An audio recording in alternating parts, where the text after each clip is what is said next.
Hola, ¿cómo están? Los mercados están atravesando una zona de turbulencias con subas y con bajas muy abruptas como las que hemos visto en los últimos días y que además se solapan con el riesgo y la incertidumbre de la economía argentina.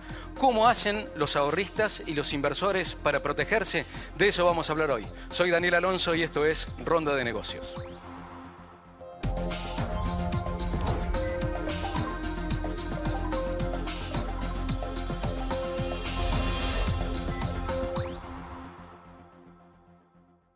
Hola Gisela, hola Matías, muchísimas gracias por acompañarnos. Gisela, arranco contigo. A ver, ayúdanos a entender qué está pasando en los mercados mundiales, que hay tanta turbulencia en los últimos tiempos.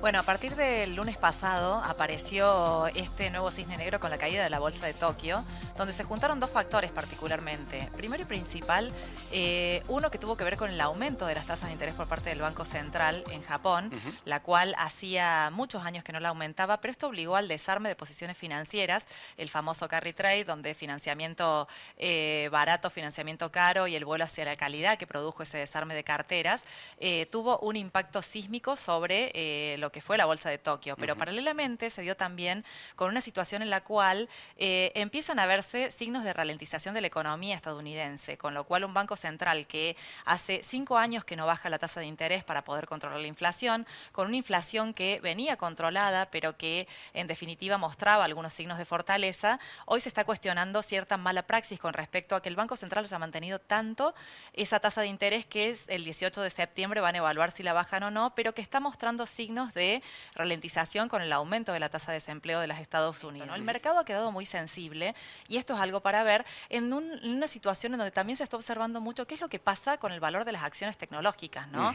Se está viendo que estamos yendo a un mercado y sobre todo una situación de burbuja, ¿no? Con lo cual, bueno, se está viendo si, por ejemplo, acciones de Nvidia, de Microsoft, todo lo que tiene que ver con la inteligencia artificial hoy no está sobrevalorado, con lo cual posiblemente veamos nuevas correcciones porque el mercado está alerta que cualquier aletazo pueda llegar a ser un caos. Matías, cuando este tipo de cosas ocurren, imagino que tu teléfono arde, ¿sí? ¿Cuál es la primera reacción habitual que tiene un ahorrista, un inversor que tiene un cierto tipo de exposición en algún activo y pasan estas cosas, ¿no? Es decir, sobre todo bajas muy abruptas. En la suba seguramente que festejan, pero frente a una baja abrupta. Bueno, por lo general la gente en estos momentos le da miedo, dice tengo que vender, tengo que hacer algo, el sentimiento de tengo que hacer algo. Y uno siempre en eso trata de mostrar, por ejemplo, un ejemplo que si uno empezaba a ahorrar $500 por mes en 1984 todos los meses y solo ahorraba, o sea, los guardaba bajo el colchón, hoy tendría $240.000. Ahora, si los hubiera invertido, en el medio pasaron 6 recesiones de Estados Unidos, 40 subas de la Reserva Federal, guerras y un montón de cosas, pero si se permaneció invertido hoy tendría 3.200.000. ¿Escuchaste bien? Sí. 240, 3.200.000. 3.200.000, un montón. La importancia de ser inversor y en estos eventos no dejar que nos saquen de nuestro plan de inversión. Párate ahí, porque dijiste la importancia de ser inversor. Yo arranqué diciendo ahorrista. No es lo mismo ser ahorrista que inversor. Totalmente. Ahorrista simplemente separo una parte de lo que gano, que es un buen primer paso.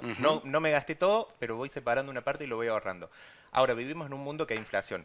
Ni hablar en Argentina, pero también en el mundo. Entonces, solamente guardar dólares bajo el colchón no sirve. Hay que dar el siguiente paso, que es ser inversor, que es con ese dinero ponerlo a trabajar. Y ahí es donde aparecen distintas alternativas. Y otra cosa que dijiste que me parece importante, cuando ya sos inversor y ocurren este tipo de cosas, es preferible quedarse quieto, es decir, aguantar el chubasco, porque si no, y ya nos vamos a meter un poco más en eso, tendrás que revisar eventualmente tu perfil de riesgo, ¿no? Totalmente. En esto yo siempre digo que hay que hacer un análisis de si el chubasco es en una inversión en particular o en el contexto general. Si vos tenés la acción de una empresa como Blockbuster y salí de ese chubasco porque nunca más va a volver a ser.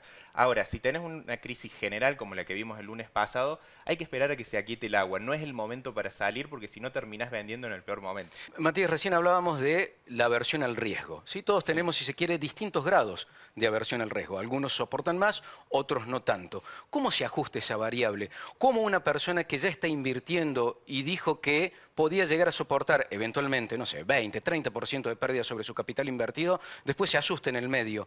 ¿Cómo se hace en el medio del río para ajustar ese tipo de cosas y que las pérdidas no sean tan gravosas o que no asusten tanto a ese inversor? Bueno, en eso es muy importante, como decíamos, el tema de armar un plan, uno saber para qué está invirtiendo, cuál es tu objetivo. Me quiero comprar mi casa, quiero mi jubilación, quiero un viaje. Bien. Y seguir ese plan. Que estos chubascos que aparecen de golpe no te hagan torcer. Uno puede hacer pequeños cambios, estaba posicionado en determinado sector, tecnológicas recién mencionabas, por ejemplo, si ves que por ese sector, por ahí van a sufrir un golpe, atenuar la participación, pero que no sea un cambio radical del sentido, porque si no, termina pasando lo que nosotros llamamos un inversor langosta. Saltás, en Argentina usamos mucho el carry trade, el peso, el dólar, y siempre vas al que sale en como la noticia el más importante en ese momento y terminás al final perdiendo los dos lados. En general llegas tarde, además, Exactamente, se da la famosa de cuando llegó a la etapa del diario ya es tarde, entonces vos tenés que ver la forma de estar invirtiendo acorde a ese plan. ¿Y hay herramientas que ayudan a un inversor a mirarse mejor al espejo?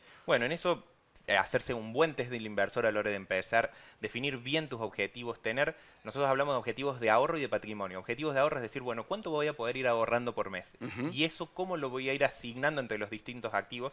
Lo que se llama la estrategia de ir promediando el precio, porque nadie sabe el día de mañana cuánto va a estar un activo, pero si vos ves una empresa X que analizaste y que está bien, vas a ir comprando a lo largo de distintos momentos, entonces de esa manera lo tenés. Y por otro lado, el objetivo de patrimonio. Esto que decíamos, quiero mi casa, quiero mi auto, no es lo mismo ahorrar para distintas cosas. Nosotros ponemos, por ejemplo, quiero ahorrar para los 15 de mi hija. ¿Qué vas a hacer? ¿Viaje de Disney o una fiesta? Porque el viaje a Disney es un objetivo dolarizado. La fiesta es un objetivo vinculado a la inflación. Entonces tu cartera tiene que reflejar esa diferencia en el objetivo. Bien, vamos a ir cerrando.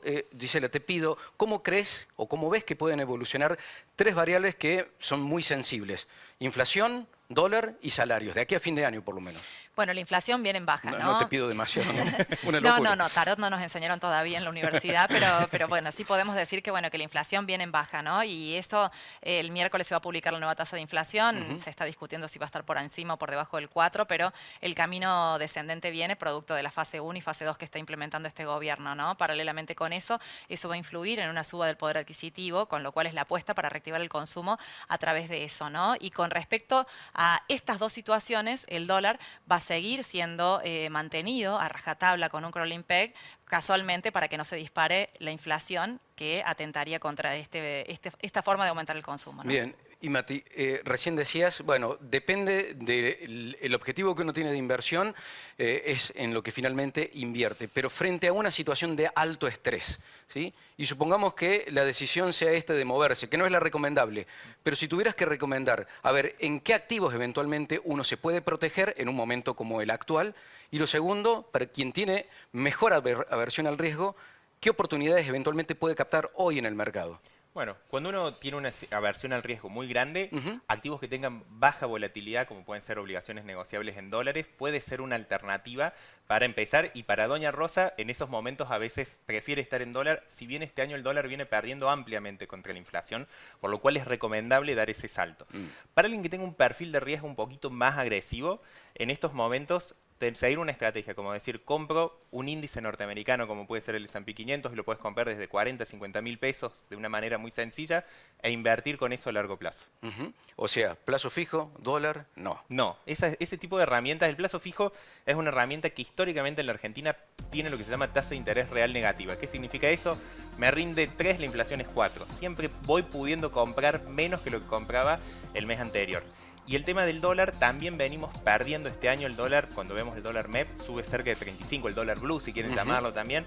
El dólar viene subiendo cerca de 35%, la inflación está cerca del 80%, por lo cual venís ampliamente perdiendo poder adquisitivo. Queda claro. Matías, Gisela, muchísimas gracias, por la invitación. Acompañarnos en la ronda de hoy. Cerramos esta ronda y abrimos ahora la mirada. La Voz, 120 años.